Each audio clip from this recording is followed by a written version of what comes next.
Olá! Imagina só ter que lidar com 27 conjuntos de regras diferentes só para conseguir registrar um imóvel no Brasil. Parece uma loucura, né? Pois é, era exatamente assim que a coisa funcionava.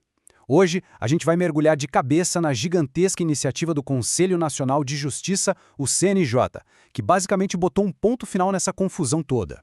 Foi uma verdadeira revolução silenciosa que impacta e muito a segurança jurídica de todos nós, brasileiros. E para guiar a gente nessa jornada e destrinchar essa história, vamos usar como base o material riquíssimo do Caderno 9, uma análise fantástica do professor doutor Marcelo Lessa, que é o grande idealizador do projeto ENAC Turbo. Então pode ter certeza, tudo que a gente vai conversar aqui vem direto desse estudo super aprofundado. Então, a pergunta que não quer calar é: como é que você pega essa verdadeira colcha de retalhos, com 27 tecidos diferentes, um para cada estado, mais o Distrito Federal, e transforma num manto único, coeso, que cubra o Brasil inteiro? Pois é, esse era o desafio monumental que o CNJ decidiu encarar. Ok, vamos começar do começo. Para a gente entender de verdade o tamanho e a genialidade da solução, a gente precisa primeiro sentir o tamanho do problema.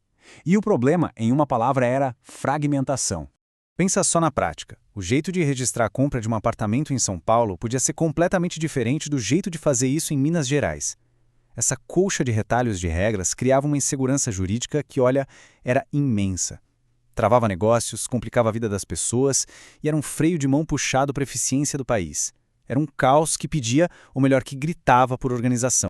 E a resposta do CNJ para esse caos todo foi tão ambiciosa quanto necessária. A criação de um código único.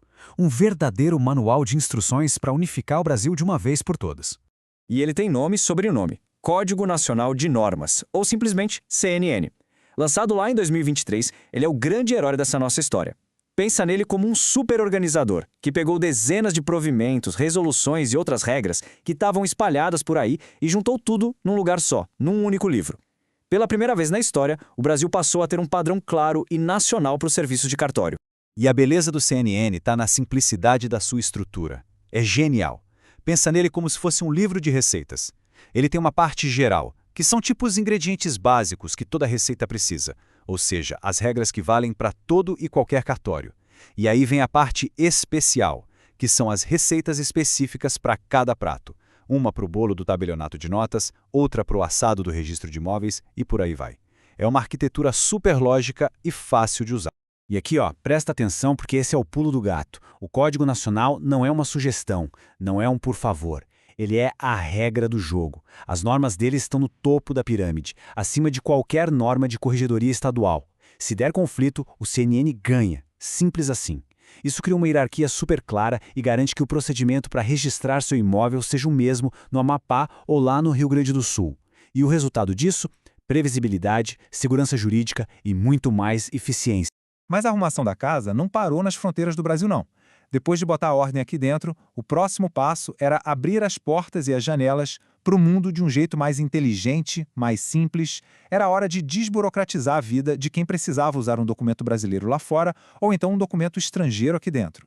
E a chave mágica para isso tem nome: Apostila de Haia. Pensa nela como um passaporte, só que para documentos. Antes dela, validar uma certidão de nascimento brasileira no exterior era um pesadelo burocrático, com idas e vindas a consulados, legalizações, um caos. A apostila simplificou tudo isso num único selo, um selo que garante a autenticidade da origem do documento e que faz com que ele seja aceito em mais de 120 países. Foi uma revolução de verdade. E esse quadro aqui deixa bem claro o que pode e o que não pode receber esse passaporte. Documentos públicos como certidões, sentenças de juiz, escrituras, tudo isso está dentro. Mas ó, aqui vai uma dica de ouro, anota aí. Documentos feitos por diplomatas ou cônsules ou aqueles ligados diretamente a operações de comércio exterior, esses ficam de fora. Ué, mas por quê? Simples, porque eles já têm outras regras e tratados internacionais que cuidam deles. E agora, atenção máxima, pessoal de concurso. Acende o alerta aí porque esse slide mostra uma das maiores pegadinhas de prova que existem nesse tema. A regra geral para um tabelião é a territorialidade. Ele só pode atuar nos limites da comarca dele, ponto. Mas, para o serviço de apostila, essa regra é quebrada. A competência vira nacional. É isso mesmo que você ouviu. Uma certidão emitida lá no Acre pode sim ser apostilada num cartório no Rio Grande do Sul. É uma exceção importantíssima e que derruba muito candidato desatento. Fica a dica. E claro, essa modernização toda não ia ficar só no papel e na teoria, né?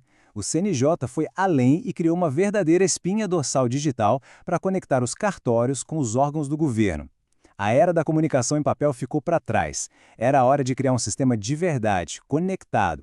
Na prática, o dever de casa dos cartórios dobrou, mas para melhor. Eles já tinham aquela obrigação de informar as transações imobiliárias para a Receita Federal, a famosa DOI. A grande novidade é que agora essa comunicação também precisa ser feita e de forma padronizada para as prefeituras. E por que isso é bom? Porque ajuda os municípios a manterem seus cadastros de impostos, como o IPTU, atualizados de forma muito mais rápida e eficiente. E o mais legal é o jeito como isso funciona. O cartório não manda um e-mail qualquer para a prefeitura, não. O fluxo é todo centralizado e digital. A informação da venda de um imóvel vai para uma central nacional, ou a do Colégio Notarial do Brasil, ou o Operador Nacional do Registro de Imóveis. E são essas centrais que, de forma segura e organizada, distribuem os dados para o município certo. Resultado prático? A prefeitura consegue atualizar o IPTU e cobrar o ITBI com muito mais agilidade e precisão. É a tecnologia a serviço da eficiência. Então, quando a gente junta todas essas peças, o Código Nacional, a apostila de Haia, os novos deveres digitais, a imagem que se forma é a de um novo profissional. O papel de quem trabalha em cartório hoje foi completamente redesenhado, foi elevado a um novo patamar. Então, para quem está focado em concurso, vamos cravar os pontos que você precisa levar para a prova. Primeiro, a fiscalização do CNJ não tira o poder do tribunal local, ela acontece junto, é concorrente. Segundo, a apostila é sobre a origem do documento, a formalidade, ela não entra no mérito do conteúdo. Terceiro, e pelo amor de Deus, não esqueça, competência para apostilar é nacional. Quarto, a comunicação com as prefeituras é sempre via centrais, nada de caminho alternativo. E por último, uma joia. Documento de consulado brasileiro já é um documento nacional, então não precisa de apostila para valer aqui no Brasil. Grava isso que é sucesso! E para fechar essa ideia com chave de ouro, nada melhor que as palavras do próprio professor Lessa, que capturam a essência de toda essa transformação. Não estamos falando só de novas regras, estamos falando de uma evolução da própria alma da profissão. O profissional de cartório de hoje vai muito além do papel burocrático de carimbar papel. Ele se torna uma peça-chave na garantia da cidadania e da segurança jurídica para todo mundo. E para a gente terminar, fica aqui uma reflexão. Será que essa padronização nacional toda significa o fim das particularidades de cada estado, o fim da autonomia local? Ou será que, pelo contrário, é o começo de uma nova era, uma era onde a segurança jurídica deixa de ser um privilégio de alguns lugares e se torna, de fato, um direito garantido a todos os brasileiros, de ponta a ponta do país? Fica aí a pergunta para a gente pensar. Essa análise foi produzida a partir do conteúdo do projeto ENAC Turbo, sob a autoria e orientação do professor Dr. Marcelo Lessa. Se esse conteúdo ajudou de alguma forma, não esquece de se inscrever aqui no canal e ativar o sininho das notificações. Assim, a plataforma te avisa na hora que a próxima análise for liberada. Ah, e conta pra gente nos comentários, qual outro tema você gostaria de ver destrinchado por aqui? Compartilhe com os amigos e até a próxima!